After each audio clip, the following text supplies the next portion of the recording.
Kehidupan sejak akhir abad 20 memberikan kita banyak pilihan, transportasi, pakaian, hingga pilihan pangan.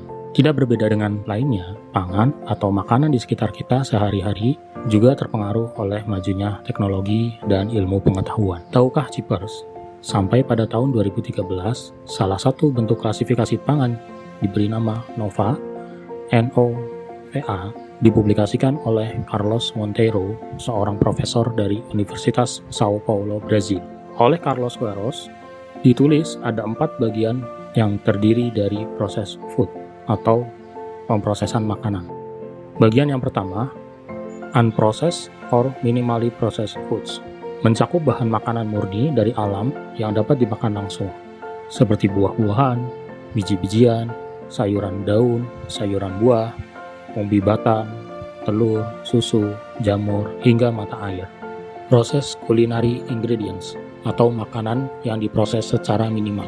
Makanan yang diproses secara minimal adalah makanan yang melalui proses sederhana seperti membuang bagian makanan yang tidak diinginkan, pengeringan, pembubukan, penggilingan, fraksinasi, mengukus, merebus, memanggang, pendinginan, pembekuan, penempatan wadah, pasteurisasi, kemasan vakum, fermentasi non-alkohol, dan metode lain yang tidak menambah garam, gula, minyak, atau lemak, bahkan bahan makanan lainnya. Tujuan dari proses tersebut yaitu untuk memperpanjang umur simpan produk.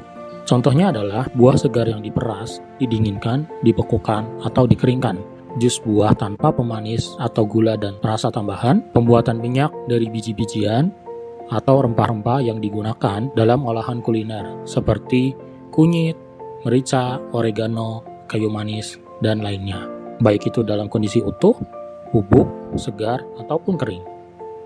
Yang ketiga adalah proses food atau makanan yang diproses. Makanan yang diproses adalah produk makanan yang dibuat dengan menambahkan garam, minyak, gula, atau lainnya. Produk ini menggunakan metode pengawetan seperti pengalengan dan pembotolan, dan untuk roti dan keju juga termasuk adalah makanan yang diproses. Makanan ini mengandung aditif yang memperpanjang durasi produk, melindungi yang asli, atau mencegah proliferasi mikroorganisme. Contoh dari makanan yang diproses adalah sayuran dan kacang-kacangan dalam kaleng atau botol air asin, daging ikan dan daging sapi yang dikeringkan, diawetkan, atau diasapi, buah dalam sirup, dengan atau tanpa tambahan antioksidan, dan roti, keju yang baru saja dibuat.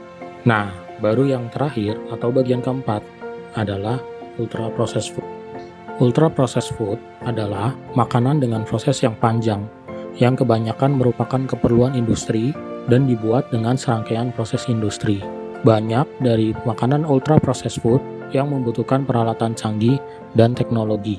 Karenanya, makanan ini dapat juga berarti makanan yang sangat diproses.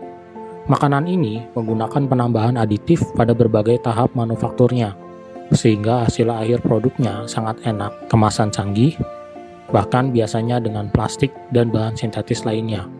Menggunakan bahan kombinasi dalam makanan, ultra processed food termasuk gula, minyak, lemak, atau garam, dan zat lain yang merupakan sumber energi dan zat gizi yang tidak ada atau jarang digunakan pada makanan lainnya, seperti sirup jagung, terhidrogenasi, atau diinteresterifikasi minyak, serta isolat protein. Umumnya, makanan ultra processed food menggunakan zat seperti perasa, perisa, penambah rasa, warna, pengemulsi, pemanis, pengental, dan anti pembusaan. Hal lain seperti karbonasi, foaming, pembentukan gel juga digunakan dalam ultra processed food. Nah, ultra processed food ini yang akan kita bicarakan di video ini. Kita tahu bahwa indera perasa anak dibangun semenjak tahun pertama kehidupannya, yaitu saat mereka diperkenalkan pada makanan pendamping ASI, atau empasi. Fase awal kanak-kanak ini turut membangun kebiasaan makan anak. Kebanyakan orang tua yang menghadapi fase di mana anak rewel makan, akhirnya menyerap pada ultra processed food supaya perut anak tetap kenyang, karena perut yang kenyang akan membuat anak anteng dan tidak banyak bergerak atau tidak rewel. Memang ultra processed food dalam penyajian dan rasanya lebih menggoda selera karena tambahan zat aditif lainnya seperti yang disebutkan tadi. Inilah yang membuat anak selalu kecanduan baik terhadap rasa maupun penampilan ultra processed food. Selain itu, ultra processed food diiklankan dengan cara yang memikat hati anak kecil. Biasanya, produsen ultra processed food menyasar anak-anak sebagai target pasar, sehingga mengemas kemasan dan iklan makanannya secara menarik. Sebuah studi lain dari Universitas Tufts dan Universitas Sao Paulo mencoba melihat makanan ultra-proses berkontribusi banyak terhadap asupan gula dan garam penduduk Amerika. Temuan mengatakan bahwa satu porsi makanan ultra-proses bisa berkontribusi hampir 90% dari kebutuhan garam dan gula harian orang-orang Amerika, yang rata-rata melebihi dari jumlah yang disarankan. Contoh dari ultra-processed food adalah minuman ringan berkarbonasi, baik manis atau gurih, makanan ringan kemasan, coklat, permen, kembang gula, es krim, dan lainnya.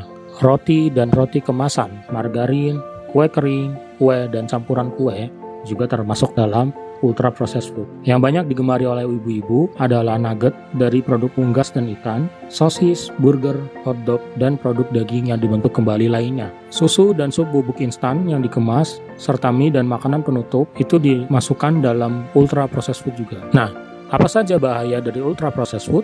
Ultra processed food telah diteliti dan diasosiasikan dengan risiko kesehatan jangka panjang, terutama pada anak. Antara lain, 1. Meningkatkan risiko obesitas pada anak. 2. Konsumsi makanan yang tidak mengandung nutrisi yang diperlukan tubuh, seperti minim serat, vitamin, dan minim mineral yang sehat.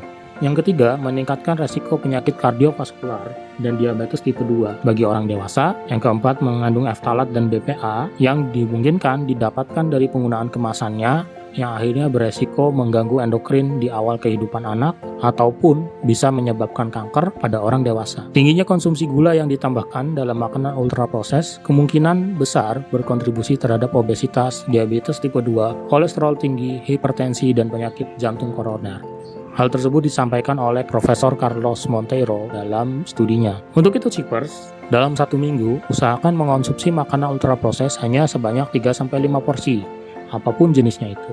Begitulah Cheapers tentang ultra processed food, bahaya, cara mengenali, dan juga jenis-jenisnya. Sekali lagi, video ini dibuat bukan untuk menghasut atau meminta Cheapers semua meninggalkan ultra processed food atau mempikiran negatif kepada ultra processed food. Namun, untuk pengetahuan dan menambah kewaspadaan kita semua. Demikian dari admin, sampai bertemu di Healthy Life dari seluruh dunia di episode berikutnya. Dadah!